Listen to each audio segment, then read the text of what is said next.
नमस्कार। एससीजे लैब में आपका स्वागत है। हम देख रहे हैं क्लास 11 ज्योग्राफी का चैप्टर 2 जिसका नाम है पृथ्वी की उत्पत्ति एवं विकास। इससे 50 ऑब्जेक्टिव क्वेश्चंस का ये सेट है। बहुत इंपॉर्टेंट क्वेश्चंस हैं जो कई सारे साल पूछे गए बोर्ड एग्जाम में, और इस साल 2025 में होने वाले बोर्ड एग्जाम में इससे बाहर इस चैप्टर से एक भी प्रश्न आने की संभावना नहीं है।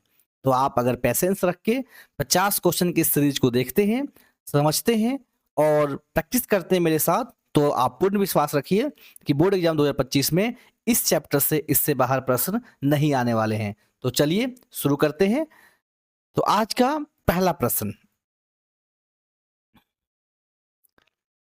है, पृथ्वी की उत्पत्ति से संबंधित निहारिका परिकल्पना किसने प्रस्तुत की है?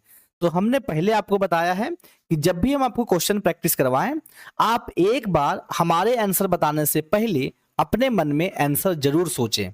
आपके पास 4 ऑप्शन है, कांट ने, लाप्लास ने, जेम्स जीन्स ने और ऑटो सीमिड ने। तो आप एक बार अगर आंसर सोचेंगे तो आपको एक कंफर्म एनालिसिस हो पाएगा कि क्या हम जो आंसर सोच पा रहे हैं वो आंसर सही है, सही जा रहा है कि नहीं जा रहा है। भले आप आंसर गलत सोच रहे हो, कोई बात नहीं, लेकिन आप एक बार आंसर जरूर सोचें। तो इसका आंसर होगा लाप्लास। क्या होगा इसका आंसर? लाप्लास। क्या आपका सही हुआ या नहीं हुआ? आप हमें कमेंट बॉक्स में जरूर बताइएगा कि आपने कितना आंसर सही कर पाया। 20, 25, 30, 35, 40। इससे मेरा भी मनोबल बढ़ेगा कि हम लोग क्वेश्चंस ला रहे हैं वो बच्चे अच्छे तरीके से देख पा रहे हैं या देख रहे हैं। क्वेश्चन नंबर 2, कौन सी परिकल्पना गोयल तथा ली टी लटन द्वारा प्रतिपादित की गई थी? ये दो नाम है, होयल है और लिटी लटन द्वारा प्रतिपादित की गई थी। निहारिका परिकल्पना, ज्वारीय परिकल्पना, नोवा परिकल्पना या ग्रहाणु परिकल्पना? तो इसका आंसर होगा नोवा परिकल्पना। क्या होगा? नोवा परिकल्पना। सवाल नंबर 3 है, निम्नलिखित में से किस सिद्धांत से ग्रहों के आकार का सर्वोत्तम स्पष्टीकरण होता है? कौन सा सिद्धांत ग्रहों के आकार के बारे में सर्वोत्तम स्पष्टीकरण देता है, यानी ग्रह किस प्रकार के हैं इसके बारे में सबसे ज्यादा अच्छा कौन बता पाता है? तो निहारिका बता पाता है, नवतारा बता पाता है, ज्वारीय बता पाता है या ग्रहाणु बता पाता है? तो इसका आंसर होगा नवतारा। क्या होगा? नवतारा। सौर मंडल का प्रधान आकाशीय पिंड कौन सा है? सौर मंडल का प्रधान आकाशीय पिंड कौन सा है? सौर मंडल का प्रधान आकाशीय पिंड कौन सा है? पृथ्वी है, टम्बलर है, सूर्य है या विष्टा है? इसका आंसर तो आप सबको आता होगा, जो नॉर्मल भी ज्योग्राफी पढ़ते होंगे। इसका आंसर होगा सूर्य। क्या होगा इसका आंसर? सूर्य, जिसको हम लोग सन बोलते हैं। आगे, पृथ्वी की आयु कितनी होती है? अरे पृथ्वी की आयु कितनी है? ये अनुमानित है कि पृथ्वी की आयु कितनी है। तो 4.6 लाख वर्ष, 4.6 लाख वर्ष है, या फिर 4.6 करोड़ वर्ष है, या 4.6 अरब वर्ष है, या 4.6 खरब वर्ष है। देखिए सब में 4.6 ही है, लेकिन ऑप्शन में एक में लाख है, एक में करोड़ है, एक में अरब है, तो एक में खरब है। तो आपको लगता होगा कि सबसे अधिक तो खरब है, उसी को मार देते हैं, लेकिन इसका आंसर गलत हो जाएगा। इसका आंसर सही होगा 4.6 अरब वर्ष। क्या होगा? 4.6 अरब वर्ष।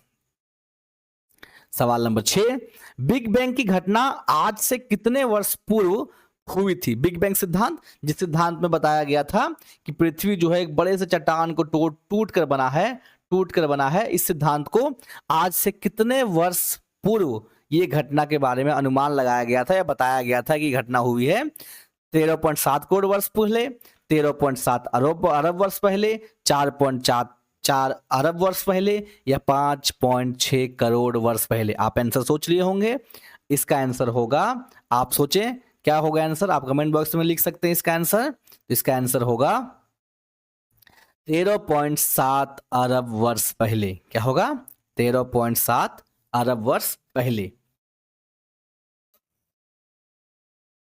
आगे 7 नंबर सवाल, सौर मंडल का सबसे बड़ा ग्रह कौन सा है? सौर मंडल का सबसे बड़ा ग्रह, आपको इसका आंसर लेट ना करते हुए बता देते हैं, ये जानते भी होंगे आप, बृहस्पति है। क्या है? बृहस्पति है। सवाल नंबर 8, कौन सी अवधि सबसे छोटी होती है? कौन सा अवधि सबसे छोटा होता है? युग, महाकल्प, कल्प या इयॉन? युग छोटा होता है कि महाकल्प छोटा होता है कि कल्प छोटा होता है कि इयॉन छोटी होती है? तो युग छोटा होता है, एक युग छोटा होता है, युग से बड़ा महाकल्प, कल्प और इयॉन होता है। 9 नंबर सवाल, निम्न में से कौन सा तत्व वर्तमान वायुमंडल के निर्माण एवं संशोधन में सहायक नहीं है? देखिए, सहायक नहीं है पूछ रहा है। जब भी हम कल भी इस बात को डिस्कशन किए थे कि जब भी कभी सहायक नहीं है, नहीं का बात किया जाए, उसमें से ऐसे जवाब को ढूंढना है जो तीनों से अलग, यानी 3 जवाब सही होंगे, एक गलत जवाब को ढूंढना है आपको। तो बोला निम्न में से कौन सा तत्व वर्तमान वायुमंडल के निर्माण एवं संशोधन में सहायक नहीं है? तो इसका आंसर होगा विभेदन। विभेदन, देखिए विभेदन का मतलब टूटना होता है। सौर पवन वायुमंडल को बनाता है, गैस उत्सर्जन किसी न किसी वायुमंडल से संबंधित है, प्रकाश संश्लेषण वायुमंडल से संबंधित है, लेकिन विभेदन मतलब अलग होना। विभेदन का मतलब अलग होना, तो अलग होना वायुमंडल से संबंधित, वर्तमान वायुमंडल से संबंधित नहीं है, क्योंकि वायुमंडल अभी धीरे धीरे बन ही रहा है। अभी अलग होने की तो बात हो ही नहीं रही है, वायुमंडल धीरे धीरे क्या हो रहा है, बन ही रहा है। क्वेश्चन नंबर 10, निम्नलिखित में से एक भीतरी ग्रह कौन से हैं? निम्नलिखित में से भीतरी ग्रह कौन से है? भीतरी ग्रह किसे कहा जाता है या भीतरी ग्रह कौन है? पहला ऑप्शन देखिए, ऑप्शन हल्का सा कंफ्यूज करके दिया हुआ है। पृथ्वी व सूर्य के बीच पाए जाने वाला ग्रह को भीतरी ग्रह कहते हैं। सूर्य व क्षुद्र ग्रहों के पट्टी के बीच में पाए जाने वाले ग्रह को भीतरी ग्रह कहते हैं। वे ग्रह जो गैसीय है उसे भीतरी ग्रह कहते हैं, या बिना उपग्रह वाले ग्रह को भीतरी ग्रह कहते हैं। तो इसका आंसर होगा बी, पृथ्वी व क्षुद्र ग्रहों के पट्टी के बीच में, यानी पृथ्वी और ये क्षुद्र ग्रह के बीच के जो पट्टी के बीच में जो ग्रह पाए जाते हैं उसको क्या कहते हैं हम लोग? भीतरी ग्रह कहते हैं। सवाल नंबर 11, सवाल नंबर 11 है, पृथ्वी पर जीवन निम्नलिखित में से कितने वर्षों से पहले प्रारंभ हुआ था? पृथ्वी पर जीवन निम्नलिखित में से कितने वर्ष पहले प्रारंभ हुआ था? तो इसका आंसर है 3 अरब 80 करोड़ वर्ष पहले। 3 अरब 80 करोड़ वर्ष पहले। सवाल नंबर 12 की तरफ चलते हैं।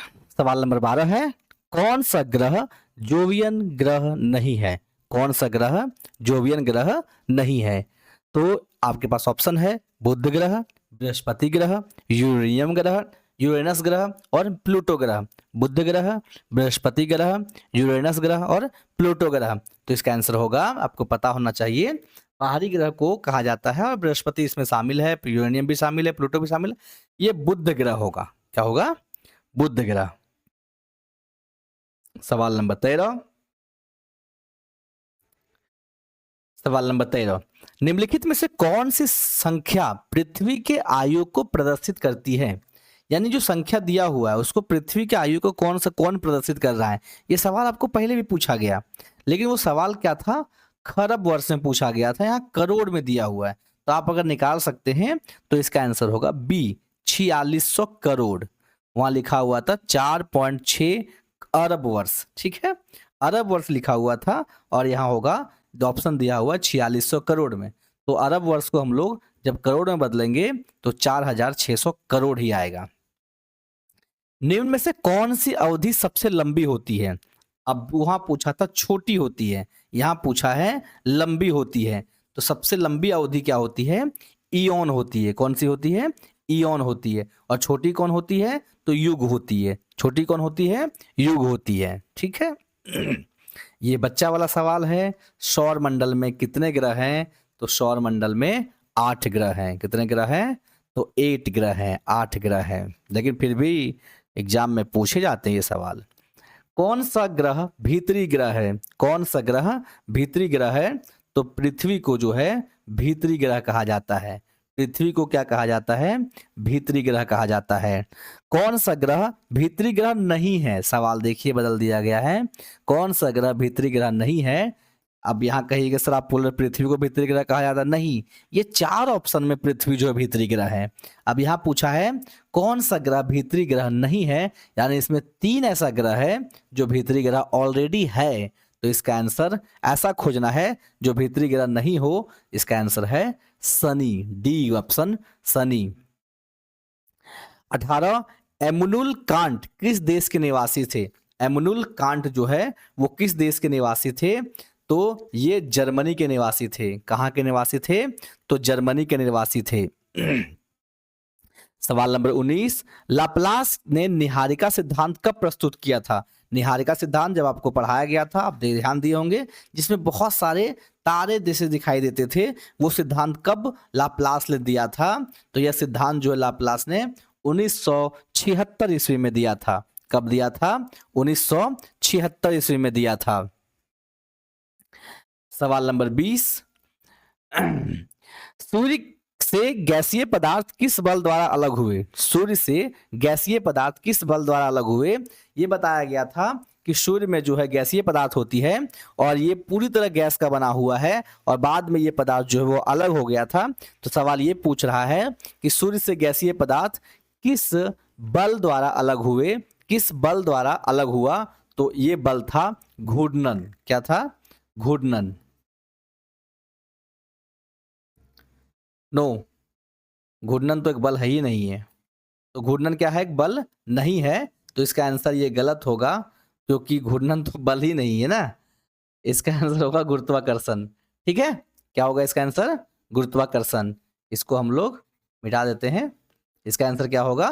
गुरुत्वाकर्षण। ठीक, चलिए कोई बात नहीं। 21 नंबर सवाल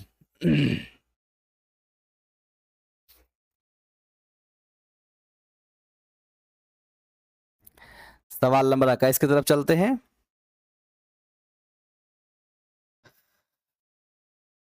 बोले किस गैस का संगलन हीलियम में हुआ है? किस गैस का संगलन हीलियम में हुआ है? Hydrogen gas, nitrogen gas, oxygen gas और आर्गन गैस।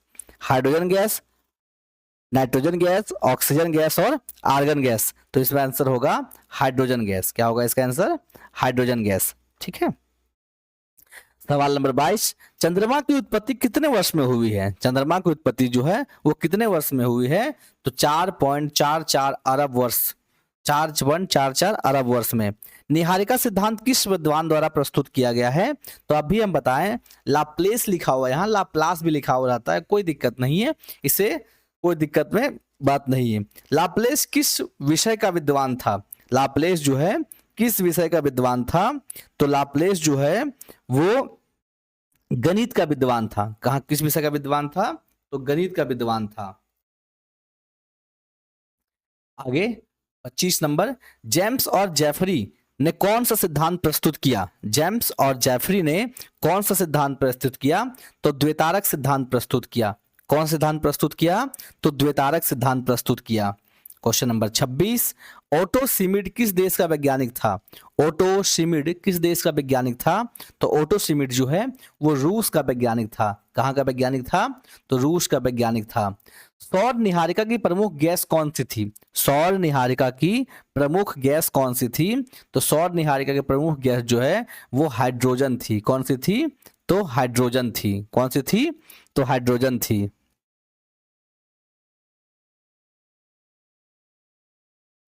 सवाल नंबर 28 पृथ्वी की उत्पत्ति संबंधी सर्वमान्य सिद्धांत है? पृथ्वी की उत्पत्ति संबंधी सर्वमान्य सिद्धांत है। पृथ्वी की उत्पत्ति संबंधी सबसे अधिक सर्वमान्य सिद्धांत जो है उसे हम लोग बिग बैंग सिद्धांत कहा जाता है। क्या कहा जाता है? बिग बैंग सिद्धांत। सवाल नंबर 29 बिग बैंग सिद्धांत किसने प्रस्तुत किया? बिग बैंग सिद्धांत किसने प्रस्तुत किया? ये इसका जवाब है एडविन हब्बल। एडविन हब्बल किसने प्रस्तुत किया? तो एडविन हब्बल। देखिए हम अभी हम लोग चैप्टर बाय चैप्टर प्रैक्टिस करवा रहे हैं।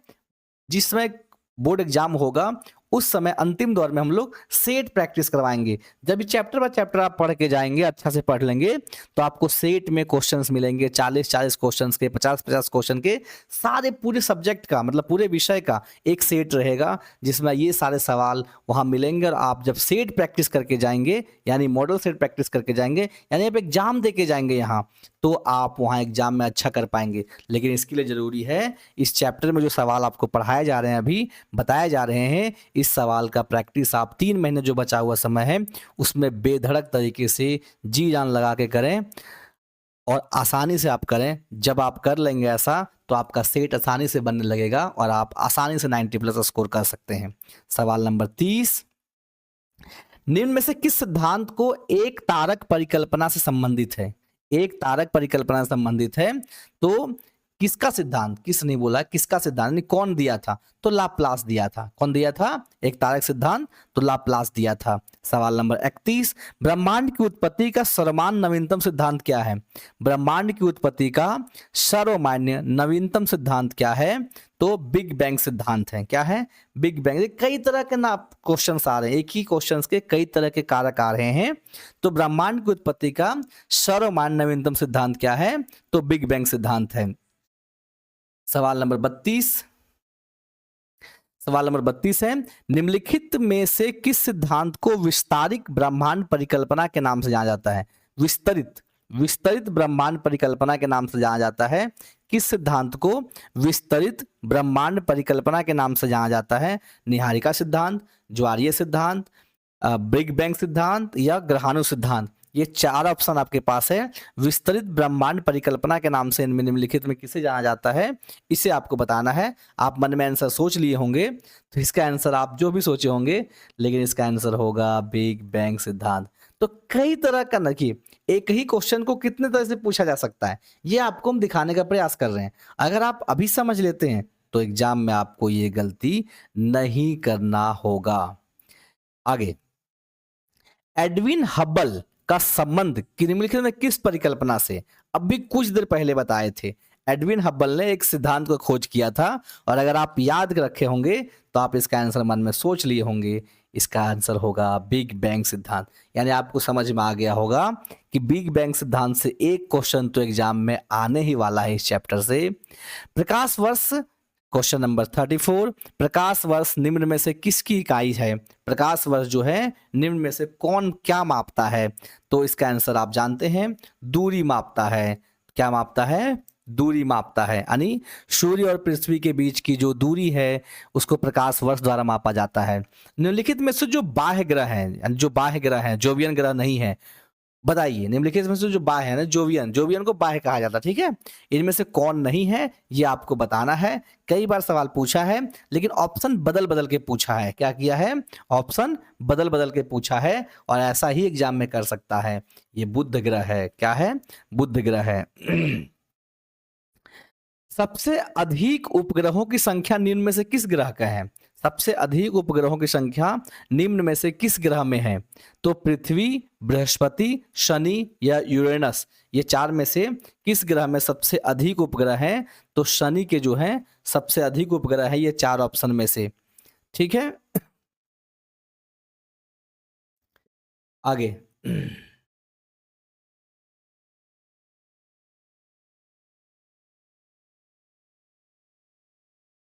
सवाल नंबर 37, वर्तमान समय में ग्रहों की संख्या मानी जाती है। वर्तमान समय में ग्रहों की संख्या कितनी मानी जाती है? तो इसका एक बार एक और बार टाइप हो गया था क्वेश्चन, तो इसका आंसर होगा 8। 38, क्वेश्चन नंबर 38, निम्न में से कौन आउटर ग्रह है, बाहरी ग्रह है? कौन जो है वो बाहरी ग्रह है? देखिए बार बार ये कह रहा है बाहरी ग्रह, बाहरी ग्रह, बाह्य ग्रह, जोवियन ग्रह, ये बार बार सवाल आ रहा है। तो जोवियन ग्रह जो है किसे कहेंगे? आप एक बार पूरा कंफ्यूजन क्लियर कर लीजिए। जोवियन ग्रह एक बृहस्पति, शनि,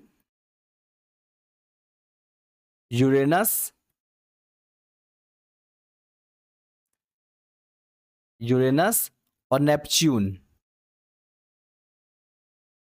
ये 4 ग्रह को जो है जोवियन ग्रह कहा जाता है, ठीक है। ये चारों ग्रह को जो है जोवियन ग्रह कहा जाता है। नेपच्यून तो छोड़ ही दीजिए अभी, तो 3 मान लीजिए, ठीक है। तो ये 3 ग्रह को छोड़कर जितने भी ग्रह हैं वो जो बाह्य ग्रह नहीं है, ठीक है। तो बाह्य ग्रह नहीं है। अब यहाँ सवाल पूछ दिया है नेपच्यून क्योंकि छोटा ग्रह है उसको कभी कभी नहीं भी गिना जाता है, तो नेपच्यून छोड़िए, हम लोग 3 ग्रह का कैलकुलेट कीजिए कि बृहस्पति, शनि और यूरेनस, ये 3 ग्रह को क्या कहा जाता है? जोवियन ग्रह कहा जाता है। नेपच्यून भी कभी कभी ले लीजिएगा। अब यहाँ 38 सवाल में पूछा है कि निम्न में से कौन बाह्य ग्रह है? तो देखिए बुध बाह्य ग्रह नहीं है, इसमें नहीं है तैयारों में ना, ये चारों में तो नहीं है, शुक्र ये चारों में नहीं है, पृथ्वी ये चारों में नहीं है, तो शनि, इसका आंसर शनि होगा। तो आप इस बात को पूरा क्लियर कर चुके हैं। बार बार ये सवाल आ रहा है इसलिए हमको लगा कि चलो बता देते हैं कि बाह्य ग्रह या जोवियन ग्रह किसे कहेंगे। तो ये 4 ग्रह को हम लोग क्या कहेंगे, बाह्य ग्रह या जोवियन ग्रह कहेंगे। ठीक है, चलिए आगे बढ़ते हैं। The big split, the big split निम्न में से किससे है, किससे है? द बिग स्प्लिट का संबंध निम्न में से किससे है? द बिग स्प्लिट का संबंध निम्न में से किससे है? तो द बिग स्प्लिट का संबंध जो है निम्न में से पृथ्वी की उत्पत्ति से है, कि जीवों की उत्पत्ति से है, वायुमंडल की संरचना उत्पत्ति से है, और चंद्रमा की उत्पत्ति से। आपको लग रहा है क्वेश्चन बार बार क्यों पढ़ रहे हैं? कुछ क्वेश्चन ऐसे होते हैं जो दिमाग में नहीं बैठते, इसलिए क्वेश्चन को 2 बार 3 बार रिपीट करने से आपके दिमाग में सेटल हो जाते हैं क्वेश्चंस, और बार बार याद आएगा कि जब विवेक सर एक क्वेश्चन बताए थे स्प्लिट स्प्लिट, अरे हाँ हाँ हाँ ये स्प्लिट बताए थे, इसका आंसर चंद्रमा होना चाहिए। तो वहां भी हो सकता है ये आवाज जो है गूंज रहा है आवाज, ये आवाज आपके कानों तक पहुंचे, मेरा चित्र आपके कानों तक पहुंचे, और वहां से भी आप आंसर टिक लगा लें। तो इसलिए हम कुछ क्वेश्चन जो कुछ अजीब टाइप के क्वेश्चंस होते हैं उसको हम बार बार रिपीट करके आपको बता रहे हैं। सवाल नंबर 40, इसमें 50 क्वेश्चन के सीरीज है, 50 क्वेश्चन बनाए गए हैं और 50 इंपॉर्टेंट क्वेश्चंस हैं। प्रारंभ में पृथ्वी का वायुमंडल में निम्न में से किस गैसों का निर्मित से था? प्रारंभ में पृथ्वी का वायुमंडल निम्न में से किस गैसों से निर्मित था? यानी शुरुआत में जो है पृथ्वी का जो वायुमंडल था, यानी पृथ्वी जब बना था उस समय पृथ्वी का वायुमंडल में कौन सा गैस था? अभी तो हमारे पास ऑक्सीजन है, नाइट्रोजन है, कार्बन डाइऑक्साइड भी किसी किसी जगह पे अवेलेबल है, लेकिन उस समय जो समय प्रारंभ में बना था पृथ्वी, उस समय सबसे मतलब कौन सा गैस ज्यादा था या कौन सा गैस से बना था? तो हाइड्रोजन और हीलियम, जो अभी नहीं है। अगर ऐसा होता तो हम लोग जल के मर जाते।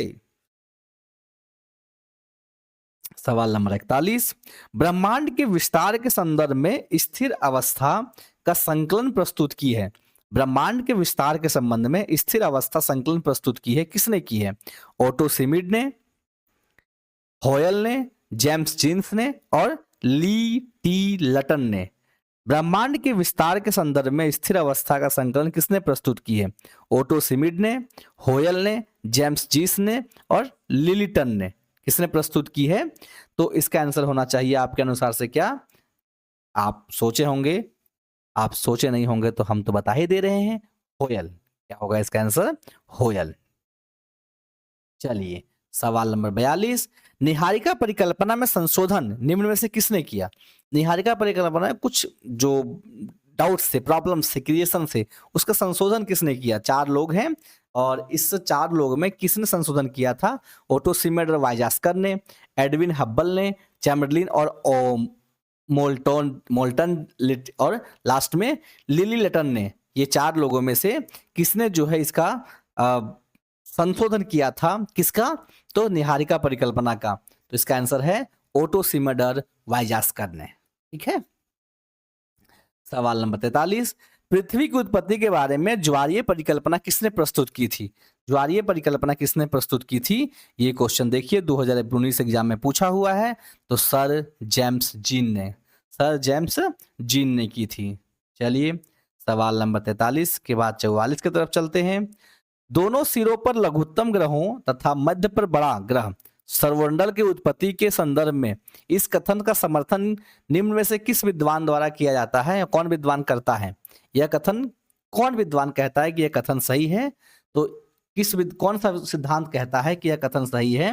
विद्वान नहीं, सिद्धांत। यानी कौन सा सिद्धांत कहता है कि यह कथन सही है कि दोनों सिरों पर लघुत्तम ग्रह है, यानी पृथ्वी दोनों सिरों पर लघुत्तम ग्रह है, छोटा छोटा ग्रह है, और मध्य में बड़ा ग्रह है, और सौरमंडल की उत्पत्ति इसी तरह हुआ था। तो यह ज्वारीय परिकल्पना सिद्धांत कहता है। कौन कहता है? तो ज्वारीय परिकल्पना सिद्धांत कहता है।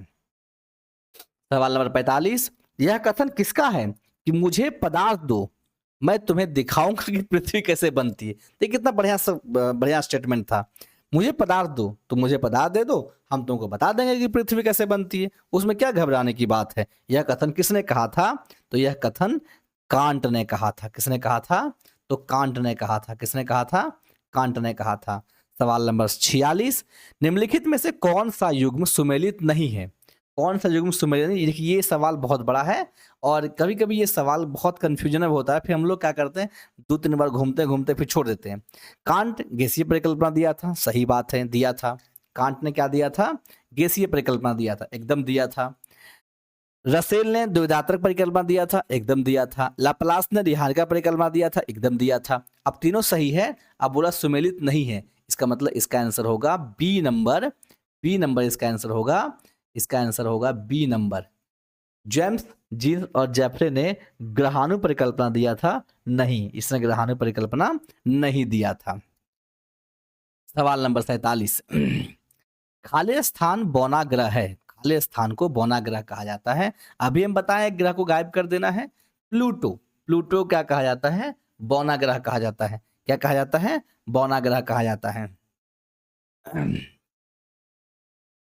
आगे सवाल नंबर 48, सौरमंडल का सबसे चमकीला ग्रह कौन है? देखिए सब ये 2020 में बोर्ड एग्जाम में, आपको जैक के बोर्ड एग्जाम में पूछा गया है कि सौरमंडल का सबसे चमकीला ग्रह कौन सा है। आपको पता भी होना चाहिए इसका आंसर, शुक्र ग्रह। कौन है? तो शुक्र ग्रह। सवाल नंबर 49, ये भी 2020 में पूछा हुआ है। देखिए इसी चैप्टर से 3 3 4 4 5 5 सवाल मिल गया आपको। पृथ्वी की उत्पत्ति के संबंध में निहारिका परिकल्पना सिद्धांत का प्रतिपादन किसने किया?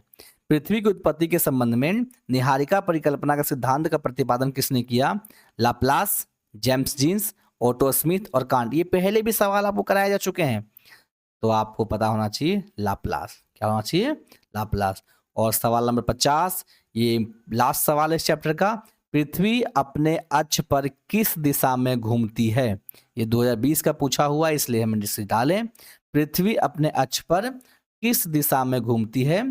तो पश्चिम से पूर्व की ओर घूमती है। तो आपने पूरा वीडियो देखा पश्चिम से पूर्व की ओर, और आशा है कि आप मेरे साथ प्रैक्टिस भी कर रहे थे और इससे आपको लाभ होगा। आप वीडियो को कंटिन्यू करके 1 टाइम 2 टाइम 3 टाइम देखिए। आप कुछ और देखते हैं, इससे बढ़िया इसी वीडियो को चालू करके आप जब काम कर रहे हो, कुछ और चीज़ें कर रहे हो, आप खाना बना रहे हो या कुछ और एक्टिविटी कर रहे हो, तब भी आप वीडियो चालू करके रख सकते हैं। आप सुन भी लेंगे तब भी आपको कुछ चीज़ें याद हो जाएगी, और एक बार तो आप आसानी से मेरे साथ प्रैक्टिस जरूर करेंगे। चलिए मिलते हैं इस आशा के साथ कि इस वीडियो का आप लोगों के साथ शेयर भी करेंगे और एक दूसरे का सहयोग करते हुए आप पढ़ेंगे और अपना बोर्ड एग्जाम 2025 में 11th क्लास में अच्छा स्कोर करेंगे, यानी 90+ स्कोर करेंगे। थैंक यू, मिलते हैं नेक्स्ट वीडियो में।